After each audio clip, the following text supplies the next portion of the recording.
Because people want to get off campus. People who live there, they want to go to Popeyes because there's no Popeyes on campus. So if you can take them to Popeyes, you have a friend.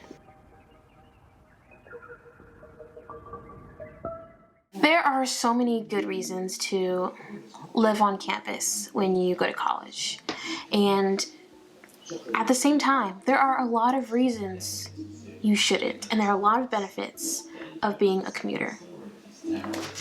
So I want to talk about the 5 benefits of being a commuter on campus, because for a while I felt really jealous of my friends, acquaintances who lived on campus or who lived in student living like close to campus. There are a lot of benefits. You know, there are a lot of spontaneous, memorable, random, spare of the moment. I forgot how the phrase goes. There are a lot of random things that just happen. Late night conversations with a roommate, or randomly, hey, let's go get tacos at midnight. My sisters, they both lived on campus, and then they eventually did student apartment when they went to college. And they have those moments, and they talk about those moments. And it makes me think, I wonder if I would have liked something like that. I wonder if my college experience would have been different had I lived on campus. And it would have been different. Everything would have been different if we made different choices. But I think the most important thing about your college experience is owning it, is looking at the positive side of what you learned, things you avoided, and honestly just being happy with the choice you made, because it still made you who the person you are today. So, number 1 is cooking at home. During college, it is so hard to eat healthy. It's hard to eat, period. You're going to all these classes. Sometimes you have classes all throughout your breakfast and lunch period. I once had classes starting from 9 a.m. to 3 p.m. straight, like with no breaks. And I would eat granola bars during class, or eat a sandwich when I could, or oatmeal. But snacking all day is not the business. And if you're anything like me, like snacking makes you bloated. It just messes with your whole system. You need to eat full meals. So cooking is a huge thing.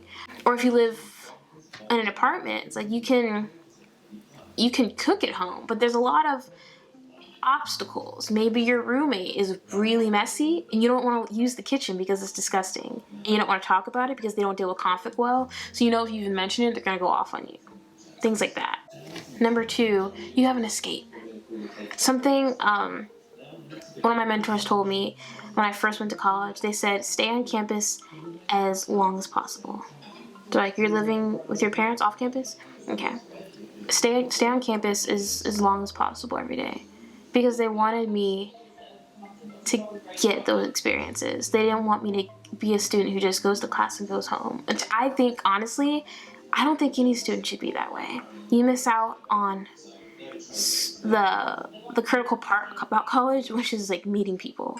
Like, that's the huge thing. That's the difference between any other stage in your life, is that you're in a huge like melting pot of like different types of people, different types of personalities, and there's nothing like it. There's nothing like college. There's no ever going to be another time where you're in an organization where like so many different people from across the world are all coming to one place to get an education.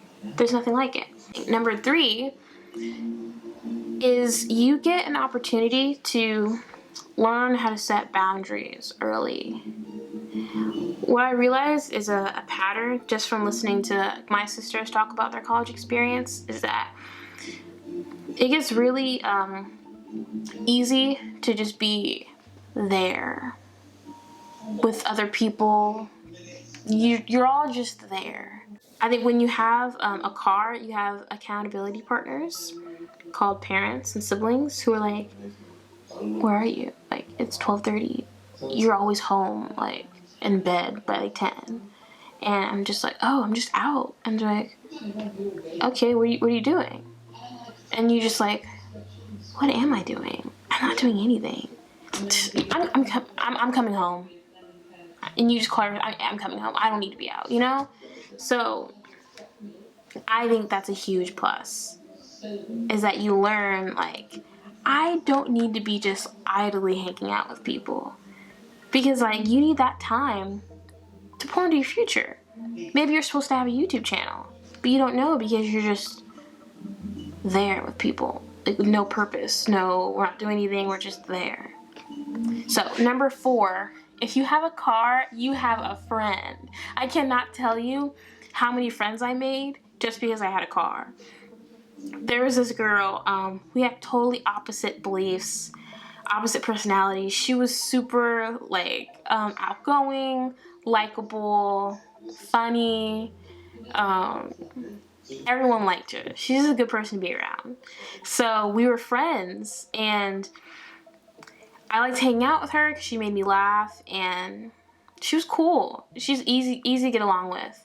But looking back, she's a great person. We don't talk much, but we talk every once in a while.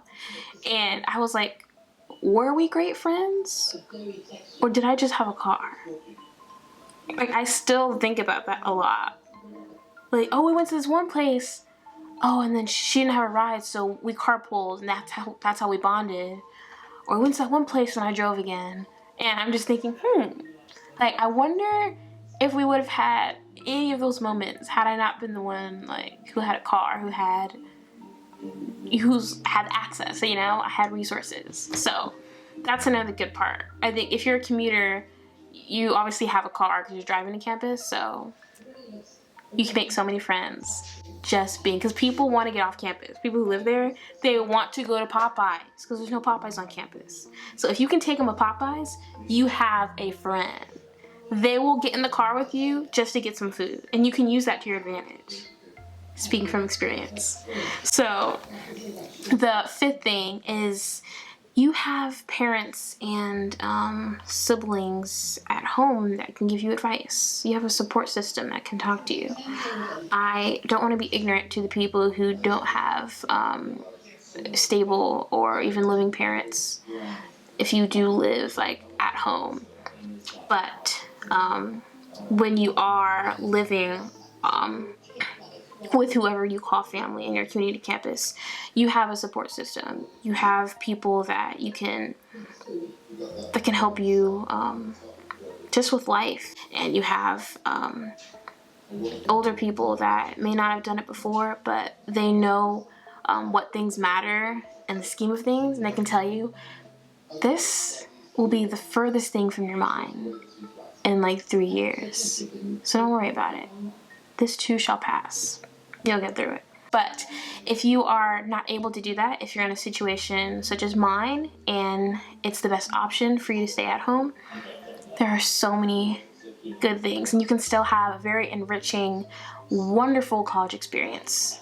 I mean, most days I was on campus from 9 a.m. to 11 p.m. or midnight because I was active, I was involved. I had a lot of campus activities that I spent time in, I volunteered. So get all you want out of college. Soak as much as you can. Talk to your advisors, please. Talk to your advisors, counselors, use the gym. Almost all of that stuff is not available right now, but I believe in the future it will be. So all this stuff will be relevant eventually. So those are my 5 benefits of being a commuter at college.